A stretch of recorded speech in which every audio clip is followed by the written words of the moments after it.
So this idea began from a conversation with a friend.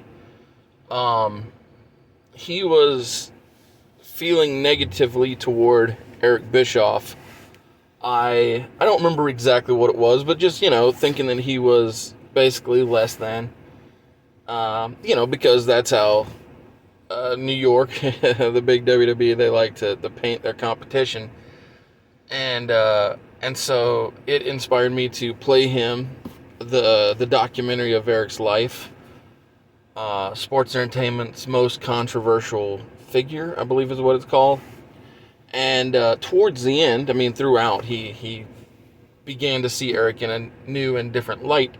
But towards the end, Jason Hervey shows up and he talks about how that the Turner family didn't want WCW, and it's what led to Fusion dropping out of purchasing the company. But within it, it was either Eric or Jason, one or the other, talked about how that the only offer they got, or the best offer they got to find a new home for WCW was FX, a subsidiary of Fox, and how that they, FX, wouldn't even greenlight WCW for a full 52-week year.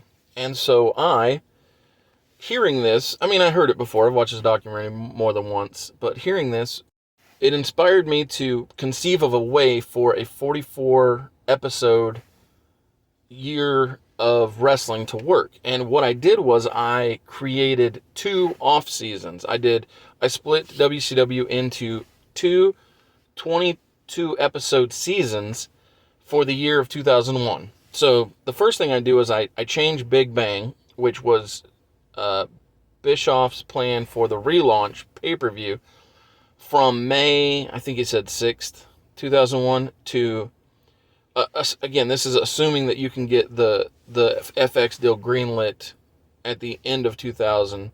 But I would have, so this is like in perfect world scenario, but in a perfect world where WCW can move to FX in 2001, I would have launched Big Bang on December 31st of 2000, and it's the lead in to WCW going to FX. The biggest change, another big change, is Nitro moves from Mondays to Wednesdays, so it doesn't try and pull viewers from Raw or SmackDown. And so, like I said, Big Bang is December 31st of 2000, and then the first Nitro of the FX era, the first episode of this 22-week season of WCW Nitro on FX, launches January the 3rd, and we run every Wednesday until April 25th. I mean, it's still running after that, but so from January 3rd to April 25th, those 4 months, there aren't any pay-per-views, but the next pay-per-view is Beach Blast on April the 29th. Again, this is in a perfect world where you can pre-plan and book all these pay-per-views. So Beach Blast happens Sunday, April the 29th. And throughout the entire month of May, from May 2nd until the 30th, we're building toward Super Brawl on June the 3rd. So Super Brawl on June 3rd is the only WCW event, and it's the end of Season 1. So Sunday, June 3rd is Super Brawl. All of May and, the some of April and all of May, you build toward Super Brawl, which is the season finale of WCW Nitro on FX. And you have to end Super Brawl on a super hot angle. I don't know what it is. Obviously, I'm not booking the whole thing, but if you end the pay-per-view on a really hot angle, and furthermore, continue to use Jason Hervey and Eric Bischoff's Hollywood connections, or entertainment connections, to, over the next 3 weeks, continue to build the hot angle and promote Great American Bash, which would happen Sunday, July the 1st, which is the return and the beginning of Season 2 of WCW on FX, with the Nitro premiere on Wednesday, July the 4th, which is the follow-up to Great American Bash that Sunday.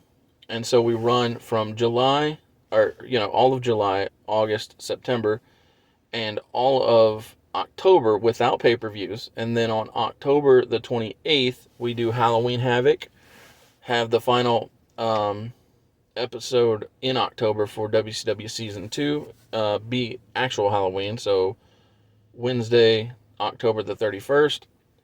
And you spend all of November building toward December the 2nd's Starrcade, again, end on such a hot angle that when 2002 rolls around, the viewer will want to buy the 2002 version of Big Bang and start the process all over again.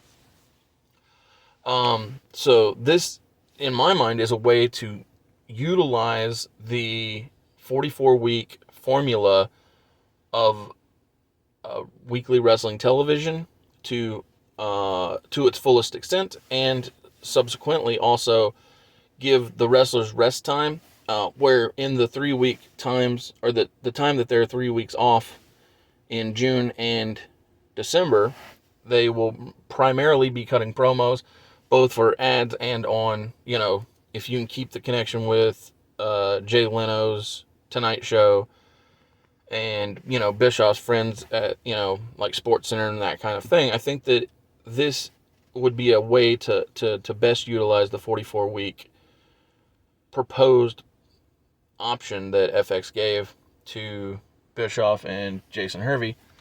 And so, just some random ramblings to begin the week. Thanks.